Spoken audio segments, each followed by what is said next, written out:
Any particular thoughts on this potential grand finals? Or I shouldn't say potential grand finals, but a potential masterpiece of a grand final.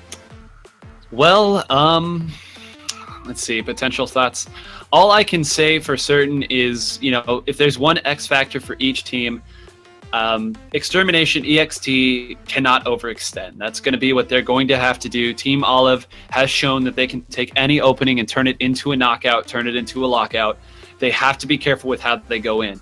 At the same time, if you're Team Olive, you can't let Kagu and Banana get in your face. That's what they've been doing. That's how they've gotten their wins. Kagu, I mean, we say that now like it's something new. They've been doing that since Splatoon 1. But that's what they do. That's how they're able to kind of move in. They've been running double ink armor comps quite a bit to try to get in, give Kagu and Banana both a little bit more room to move. And of course, Majin being the anchor. I'm really interested in seeing the effects that Dude and Majin have over the set. Both of them kind of playing that longer range, I guess you could say, anchor role, where they hold down the position, kind of hold down the fort. Right. If things don't go well, they can pick up a kill or two, get back to mid, and mitigate the damage. And that's what they've both done, and they've both done it well. So that will be what we need to watch here. I think those are going to be the X factors. And if Extermination is going to get this win, I say they need to take the first 2 games. And that's half the set. But I really think Moray Towers Tower Control is one that they should win. Yeah. That is something that they've shown a lot of proficiency for. And Inkblot Art Academy, they lost some heartbreakers. They've lost some heartbreakers in Rainmaker. They need that win. Because last set we saw what Team Olive could do in Splat Zones, and then they get another tower control on Game 4, which could potentially, if they win Game 1 and 2 and lose 3, puts them in a great position to go up 3-1. But let's remember, they have to win 2 sets. Got to take 4 games off of Team Olive, and then do it again. So a daunting task no matter what the map list is.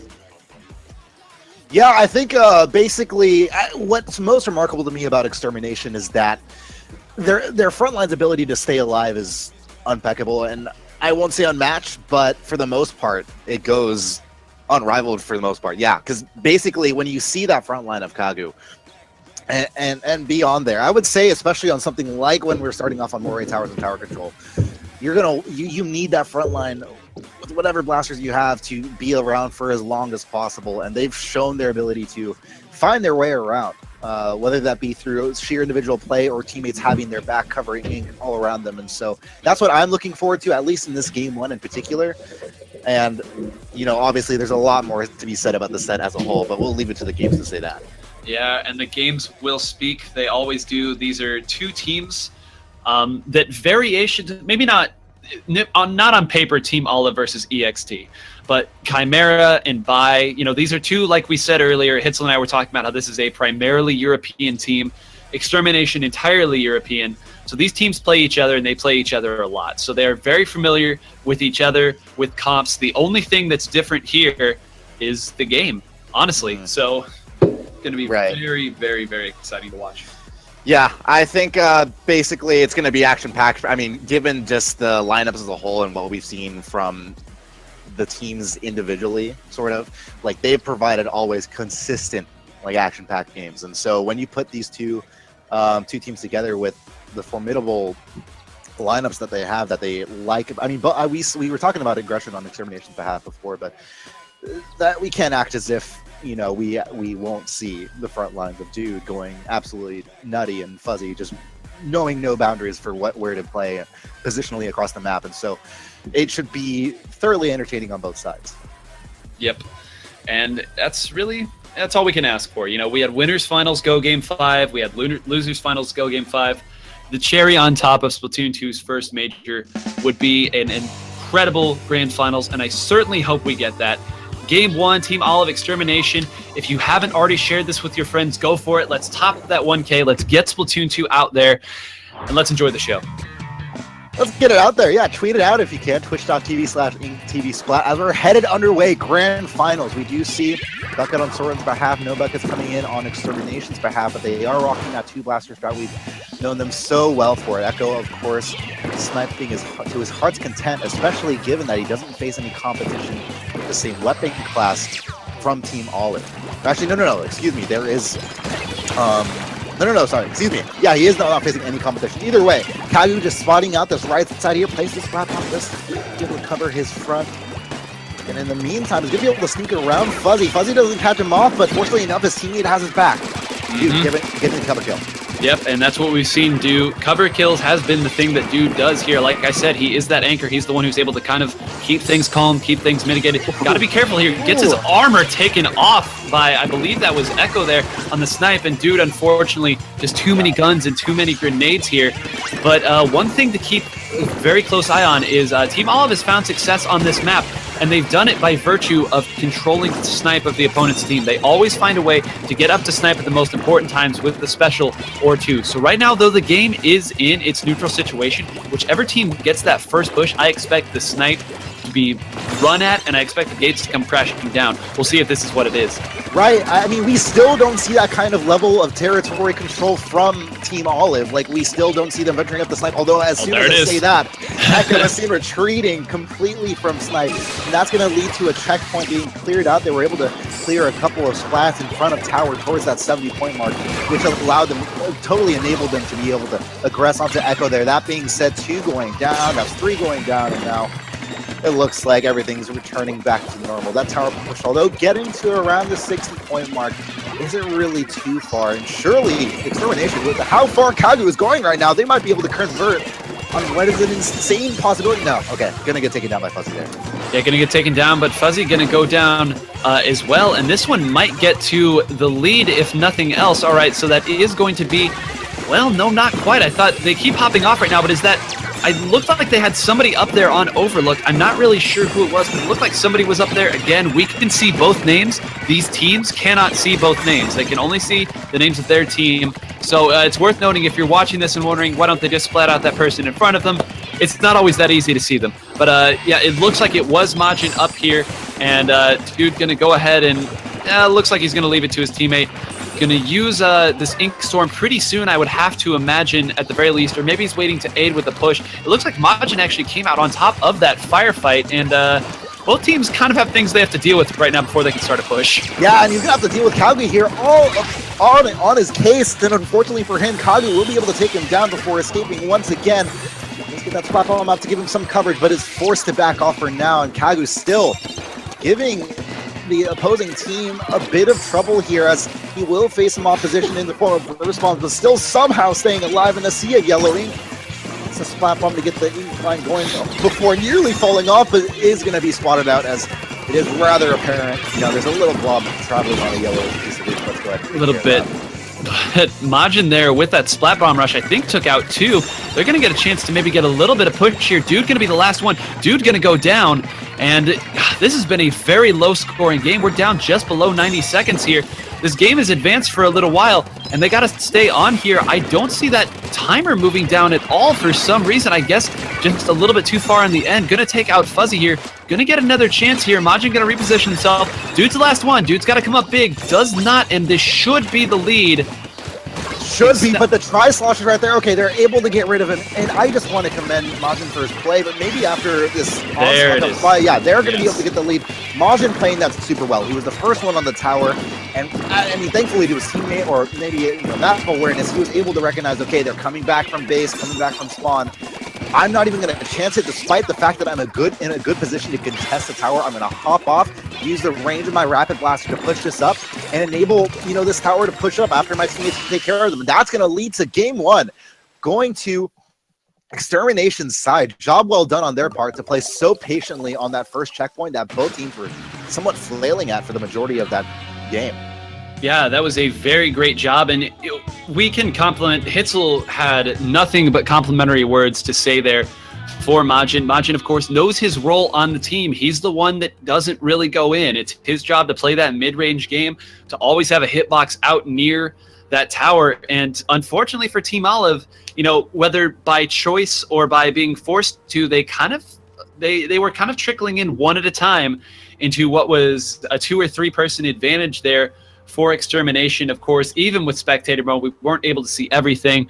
You have to assume the Banana and Kagu were up there making life very difficult for anyone who was trying to come down at that tower, but a great job, and this is the start that we said they needed to get. Tower control on Moray Towers was, at least on paper, the one that they should have had command of, and they did have command of it. So now we move into I think, one of the harder maps to play Rainmaker on, which is Inkblot Art Academy.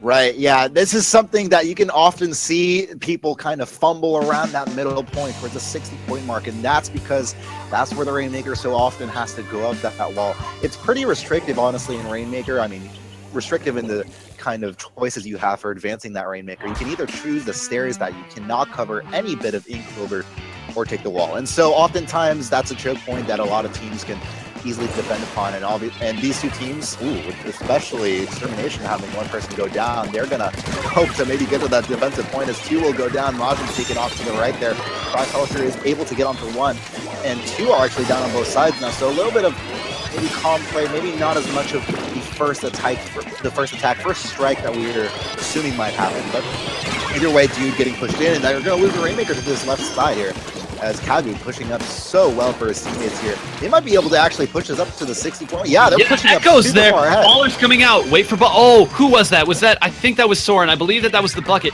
Somehow sneaking around in that situation. They're not out of the woods yet. Nike's going to go down here. Kagu still has Baller. Is going to use it to just kind of make as much noise as he possibly can. Going to go down there. But amazing job by Soren. That's the difference between a 69-point push and what we could have probably gotten down to the 30s or even the 20s. Yeah, Soren single-handedly kind of sneaking around seems to save his team the opportunity to get the lead here.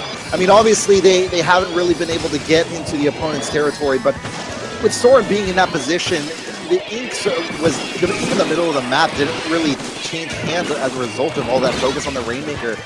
And because of that, flank around him, it kept the map in a point where Team Olive could feel more than comfortable advancing this Rainmaker. Now we have to, of course, see if they can get the upper hand on Extermination. Echo trying to progress his way with the Tri-Slosher there. Team Olive having two on this pedestal here before trying to meet it up, and they're going to take both routes kind of. Instead, though, Echo seems to have an answer for that, taking down one, if not two. And both sides, a lot of ink on both sides being splattered here. Yeah, two down on one side, three down on Team Olive's side. It's going to be a little neutral for a while here. Yeah, Nike forced to move back there, very, very wisely doing so. As we look off on the right side here, Majin going to get double teamed by Dude and Fuzzy. Kagu going to come down there to help, and Kagu just going to run at it. Now Soren there. The entire match is taking place on the right side of the map. Someone grab the Rainmaker, please! Nike is like the only one at the Rainmaker right now, and he maybe have had like a good opportunity to kind of see that Rainmaker through. Does get the splat on the Majin and does spot up and into the left side. He's in such a great vantage point right now. Obviously, you can see all points of elevation across the map, a bunch of yellow ink around him, indicating that the teammate won't be able to sneak up behind him. But now that he's moved down, obviously facing trouble. His team is going to move ahead of them. They're going to be able to get the lead. Will they be able to get past towards the pedestal, though? Not just quite, but 29 is solid. Yeah, no, 29 is very solid. Soren's still up there making life difficult. Soren gonna trade with Kagu there. That's gonna be the end of that push. Nobody else there. Rainmaker going to eventually reset itself. Oh no, I'm sorry. Banana has the Rainmaker. So yeah, they've got another chance here, but this has been a much more aggressive-looking game from Team Olive than we saw in that first game. And I think Team Olive kind of knows that the tides may be changing a little bit. We have to adjust as well. We have the comp to play aggressive. Let's just go in a little bit more. Majin in this spot that you see Rapid Blasters go a lot, going to try to just get a little bit of harassment on there. But more importantly, what all of this does is it gives Kagu a chance to pick and choose where he's going to go in. You see Kagu playing there around the Rainmaker. Going to get in, going to not get anybody. Fuzzy up there, going to be forced to move back just a little bit as the Rainmaker timer starts to tick down. He's going to be able to get Soren, but dude saying no games here. Yeah, you can tell he wanted to move forward so badly, having to be so patient, waiting for his team for the possibility to get any picks. But we saw Ink Armor after Ink Armor being popped and delaying the push even further. And when that push is delayed with the Rainmaker, fate just so happens to make it every possible way for you to lose a Rainmaker just happen even quicker. So with that being said, Team Olive here, they've been showing presence across all sides, and I really like this from Team Olive that they've, on some maps it's really easy to kind of tunnel vision on the center piece of a map, but we've seen everyone on every side of it, whether it be the right side here or the left side out of the base, and battle taking place across the entirety of the map. Why this is such a bloodshed, really? 37 seconds left to go, by the way, and still no great push coming in from Extermination. They're looking for their time to shine. Yeah, Extermination's going to get a chance here to do a little bit of painting. They have pretty much the entire center of the map. It does look like Olive is going to do their best to kind of put all of their chips back on the defensive side. They are going to take out Kagu. Yeah, they're going to be able to take out Kagu here. Echo does get Soren. I know Fuzzy has Inkjet at the moment. Kagu's going to get a chance to come back in right now, but it looks like they are more than content to just they have no reason to come back down here. They know that it is going to be a very treacherous path to get down there, and Kagu going to be running up. Inkstorm going to come down and make Kagu's job very difficult. Kagu's not going to get anybody. Yeah, Kagu's down. They need to be able to wait for Kagu if they're going to stretch this one any further. Overtime, of course, in play. Inkjet's out too. Burst Bomb's coming out. Banana doesn't really have too much of an option here to move around as he pleases. He's trying to stay alive amidst the sea of yellow ink, and it looks like amidst the suction bombs, amidst the trouble being given, Team Olive is not able to go in fully. We saw suction bombs to Bananas kind of outside his immediate area, and unfortunately Team Olive is still as forced as Extermination is to stay where they are, stay put. These front lines are looking for any potential advantage they can, but with 7 seconds left on this Rainmaker, they need to go right now, and that's not going to be it. Extermination is going to go down in that game, and Team Olive will be able to even this one up. Yeah, and that was the one overextension I was, waiting to see. They got just a little bit, Extermination got just a little bit too much, went down 3, and you see lots of kills for lots of people. Just came just a little bit too much, and that really gave up their big push. Other than that, it was pretty even the entire time. I don't think Dude or Nike moved off of that top platform the entire last minute of the game. I think they just stood up there. They were shooting. They're like, you know what? No, you got to come to us. No funny business. You come up this ramp, which is the only way you can come. We will shoot you, and you will not get any further. So doing exactly what they needed to do to secure the victory, not leaving anything up to chance. Very well played. And obviously, it's so tough to move past that choke point, right? Like, Team Olive was able to do it based on the ability to play it in advance. One player catches one person off guard by going super deep in a situation that maybe other players wouldn't recommend other top players to do. But Team Olive able to take advantage of one individual play and exploit it for what it's worth. Extermination, they totally have the ability to do that. They have the roster for that.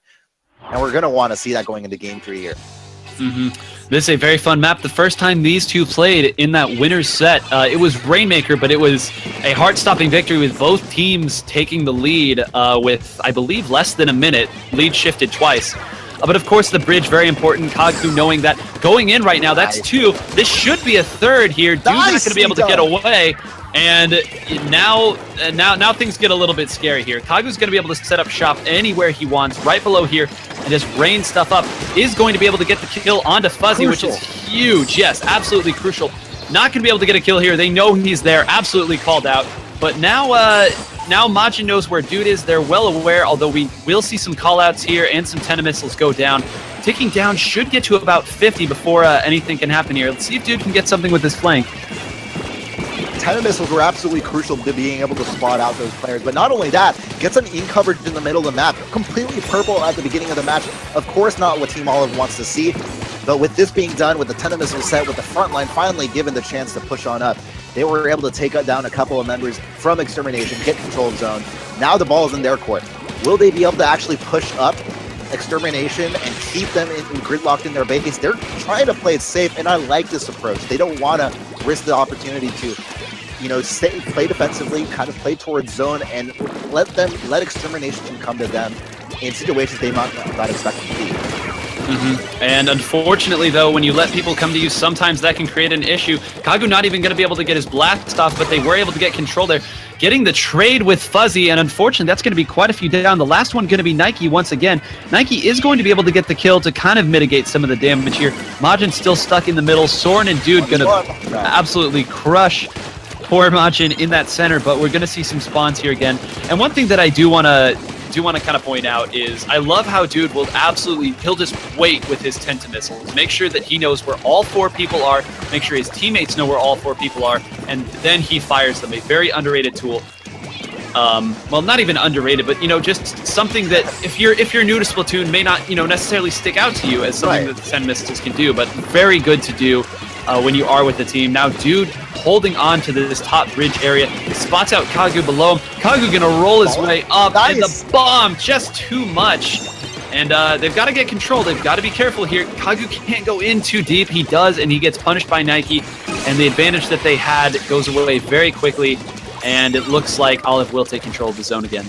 Yeah, Olive, we didn't note it before, but they weren't in the lead. They were able to take control for just enough time to be able to, have some marginal thing going for them. But Nike here, able to avoid Extermination's Ink for a little while before they're able to get him running into the zone and obviously dying on top of zone.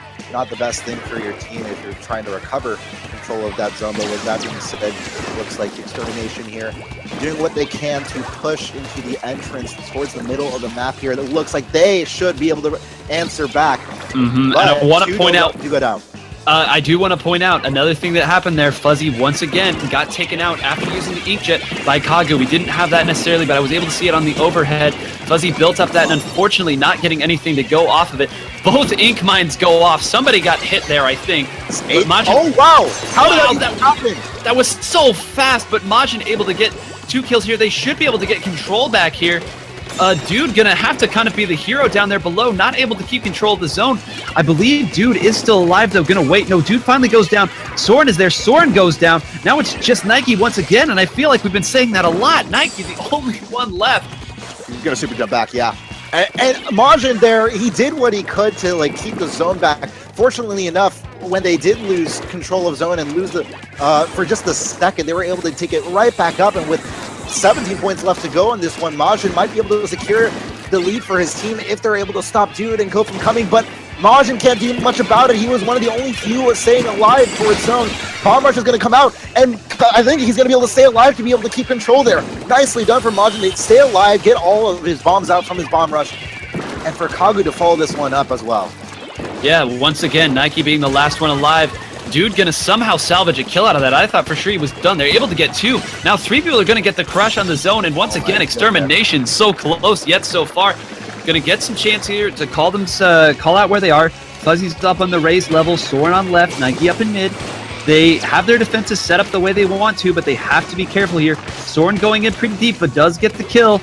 Just with 10 seconds left, there's not a lot of time left. They have to rush their way. I mean, obviously they have overtime, right? You have to know that you have to leave. You have a couple more seconds. Don't rush into any situations that might get you into death Majin. Team Olive, they have one person. They actually don't have anybody defending on the zone right now. I believe Kagu's on it right now. Kagu can't paint enough by himself, though. That's going to be it. Wow. Kagu and I believe it was Nike were dancing in the bottom there. I don't know how Nike stayed alive long enough. I don't even think he got his ink armor up in time. That kill could have neutralized the zone.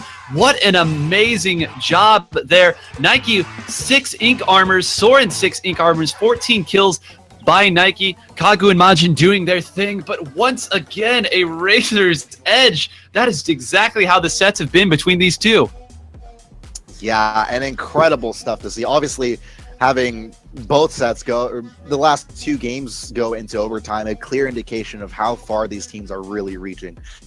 And Splat Zones, of course, being the most tumultuous one. We had both teams going at it for the last 2 minutes of the game, constantly forking over control of the zone, finding ways, whatever side of the map, finding ways to be able to come out on top in their individual fights, 2v1, what have you. And so these teams, I mean, especially Majin, being able to, he did his part. His bomb rushes were insanely crucial to Extermination's ability to retain control time and time again. But unfortunately, towards the end, I feel like Extermination kind of got lost their heads under the stress of it all. You saw a couple of them split up towards the end there, and they saw that timer ticking down 2, 3, 2, 1. But they did have some time for overtime. So I wonder if they could have waited and grouped up and gone from a single vantage point to maybe to have a better opportunity at zones. But as always, hindsight is 20/20. Let's move on to the next one. Starfish main stage on tower control. Obviously going to be seeing the double blaster continue once again. And this is one of the most, maybe the most dangerous tower ride that you can take here. Moves horizontally, really kind of right in front of spawn, or at the very least a spot that you can be hit a lot from. But by the same token, the sponge on the left side of the tower path allows you ease of access into your opponent's spawn as well. So, man, if I were Team Olive, I would not change anything. Maybe Dude switching over to the custom blaster.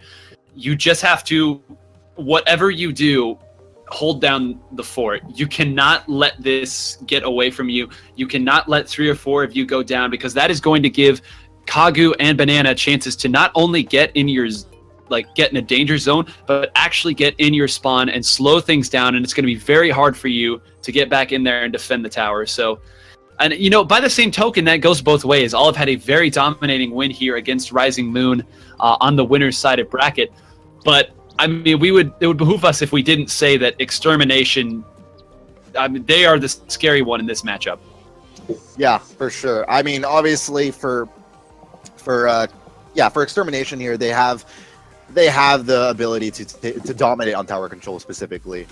Now I think, definitely the ball in their court. Whether they'll be able to do it on a map like this, which, I mean, obviously some players have expressed their discontent with it. I'm not sure as to the individual preferences of these players on either side, but we'll have to see if they're able to convert on this. Starfish main stage having a good amount of, opportunity to even get inside the opponent base using the kind of sponge. You can, on the other side of the map, you can actually hop into the enemy base, and that's the only way into an enemy's spawn, but there's a good amount of maps in Splatoon 2 that don't even allow that in the first place. So right, yeah, that's something that we're going to be looking to see if Extermination can attempt to exploit, or if they are going to maybe go around about way with however they might choose to get on top of Team Olive. But with that being said, let's go ahead and get underway here with Game 4.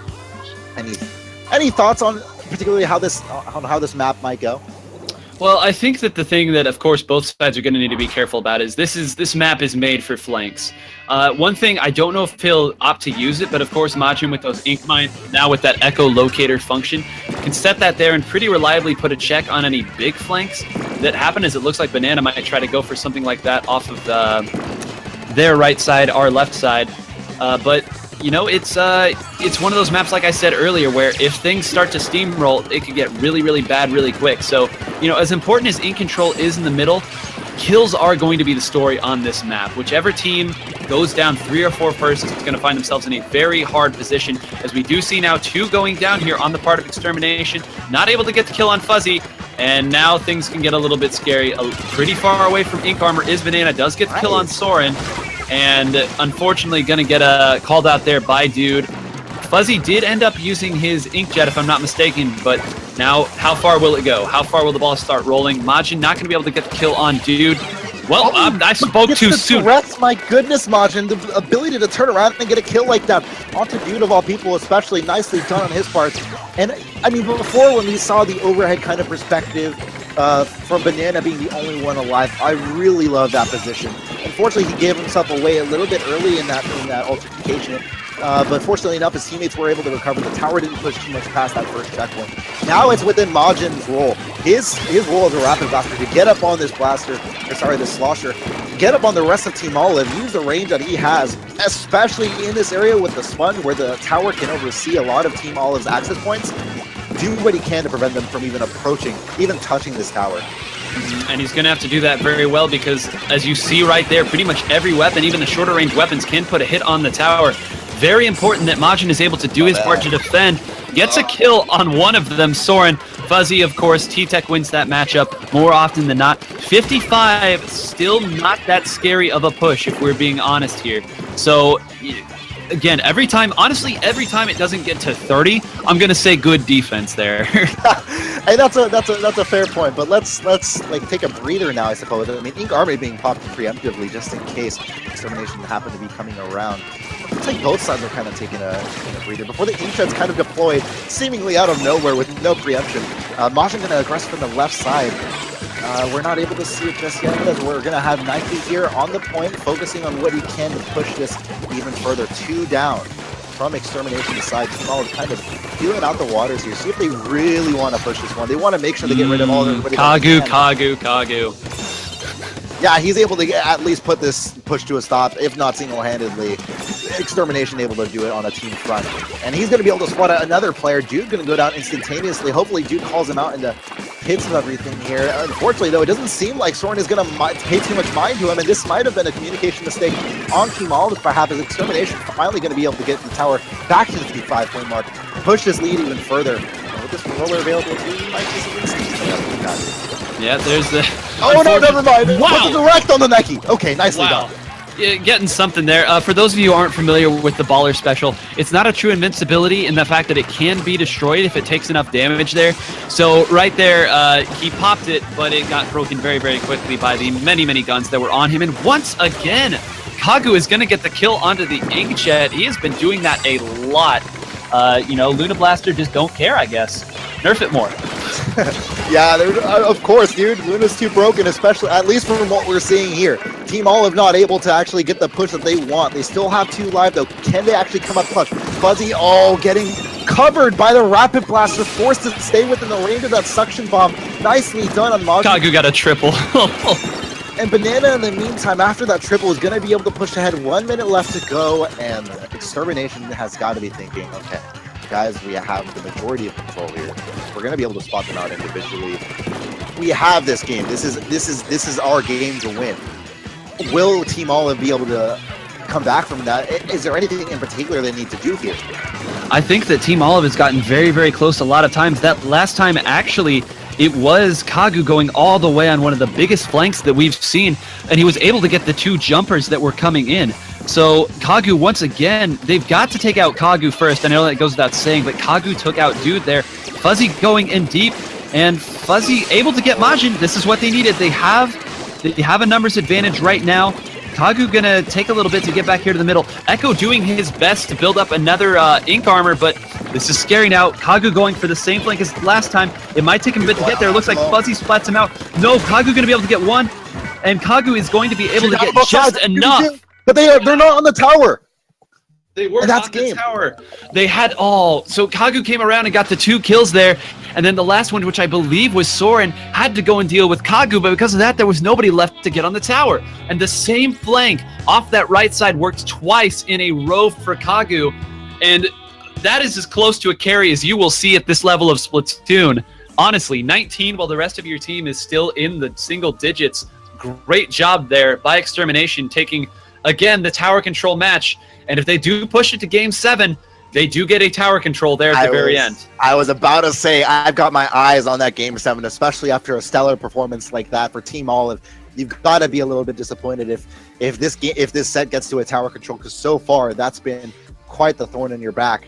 I mean, especially with a performance like that. Unfortunate that Team Olive wasn't able to get onto tower, as they were in a position to maybe pull it off. It was a 2v2 towards the end there. No clear winner from that team fight, but all that really matters, and I guess there was a clear winner. Extermination doing their part to be able to get them off the tower is all that was really needed for a team fight.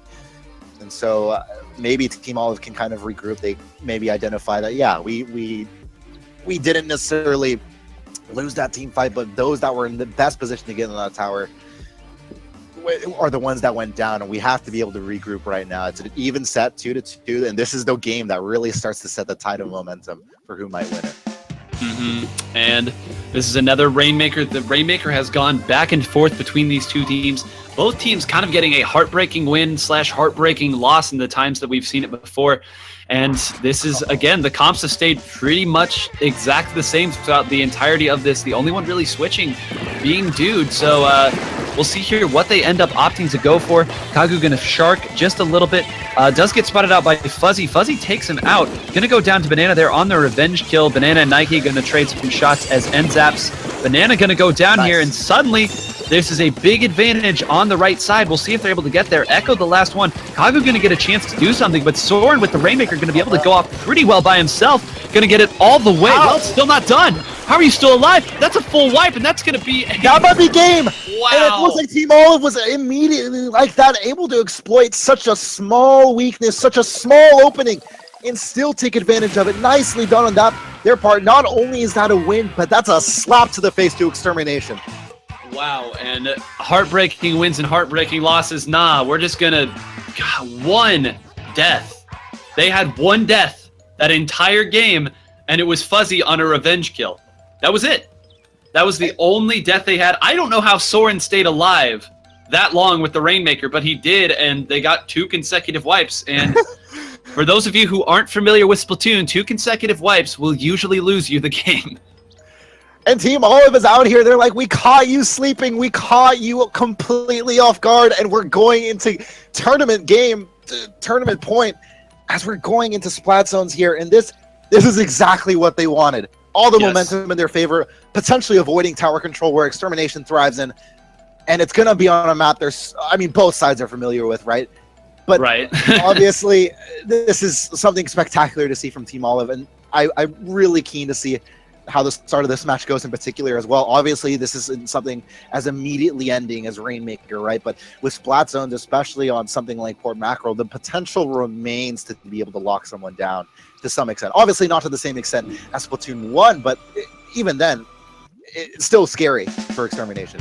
Very scary. And like you said, this is tournament point. That $500+ prize pool is up for grabs right now. If you're Extermination, this is gut check time. Same exact comps that you've been rolling with. Both sides going with the same comps that we have seen time and time again. Look for Dude to be that anchor. Inkstorm so strong on this map. Oh boy. Game 6. Game 6. Let's get this one underway. First control being taken by Team Olive. They have 3 people tending, actually 4 people tending to either the mid or the left, but they're going to try to split up as much as possible. Just simply a lot of bombs, these teams kind of being somewhat scared and fretful for bouncing in, and reasonably so, but that being said, you're going to be able to use that, the wealth of splat bombs to be able to start a push here, right? Team Olive, though, able to still survive that push. Get the ink check going, able to outlast Modern for a little bit here, but Modern's still somehow alive! How are you still alive? He still survives a shot for just a while, but even though he goes down, able to distract the attention of the ink check, Echo able to survive because of it, and now Echo's in a great position to get some splats here, but does go down to the combination of the Inkstorm and the Enzap. Either way, stellar play from Majin here to be able to stay alive and keep his team at least somewhat contesting the zone.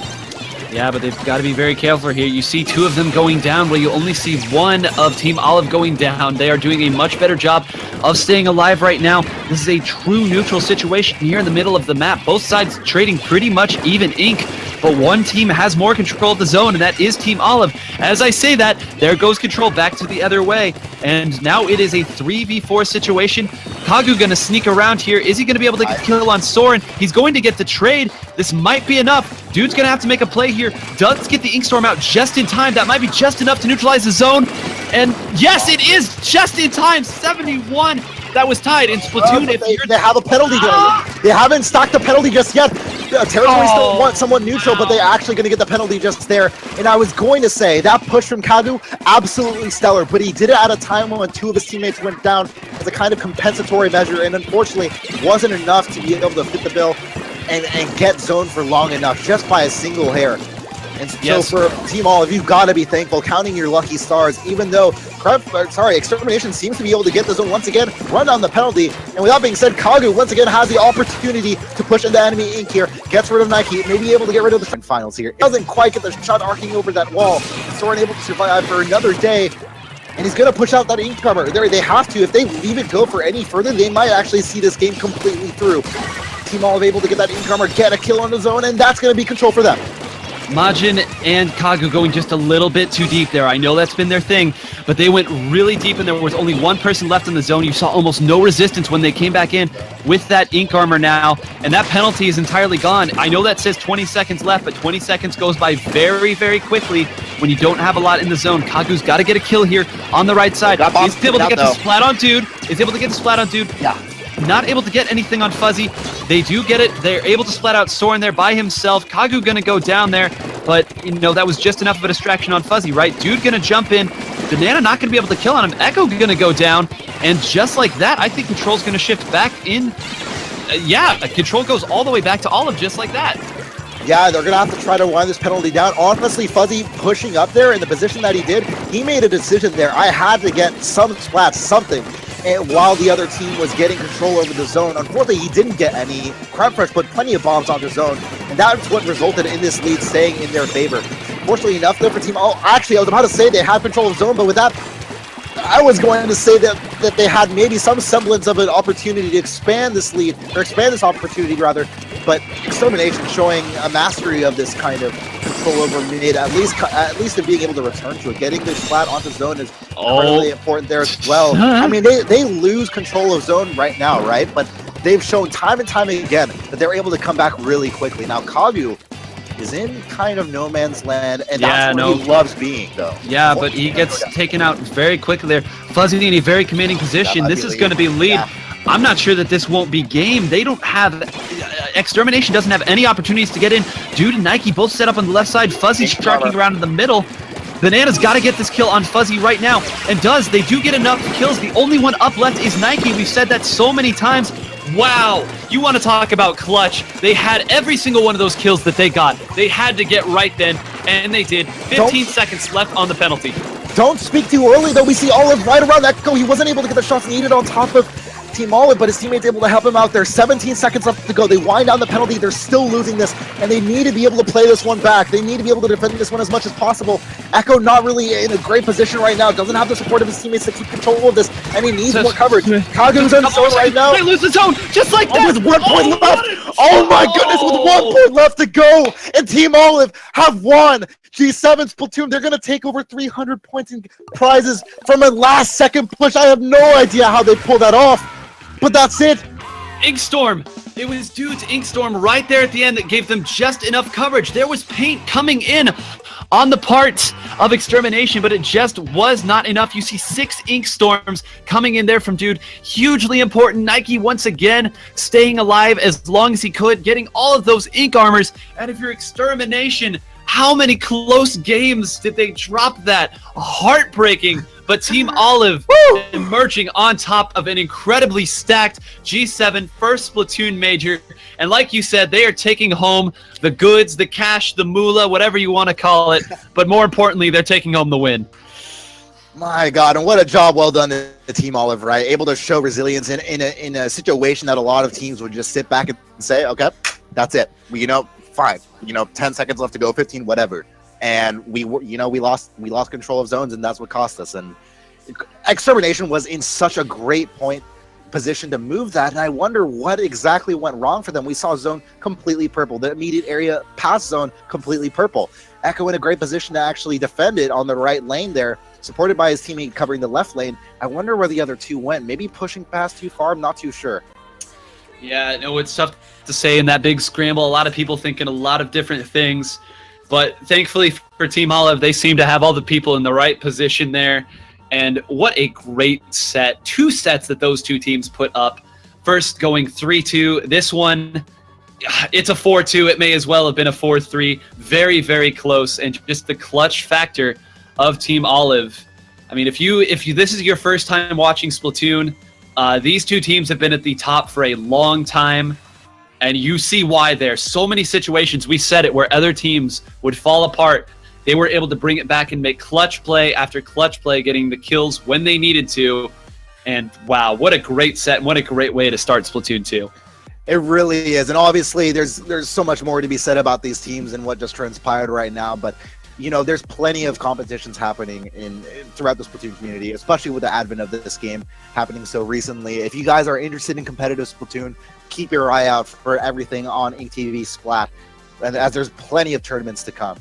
That being said, I mean, stellar play on both sides. I'm really looking. I mean, I was super proud of Extermination for the effort that they did give, regardless of the outcome. Now, Extermination, unfortunately with the loss, but they were able to give a great showing, and we're gonna see more of them to come. On that note, another tournament coming up in 2 weeks, Inkstorm. We're going to be seeing both of these teams in there as well. So if you're looking for more competition, keep your eye out for a tournament called Inkstorm coming up.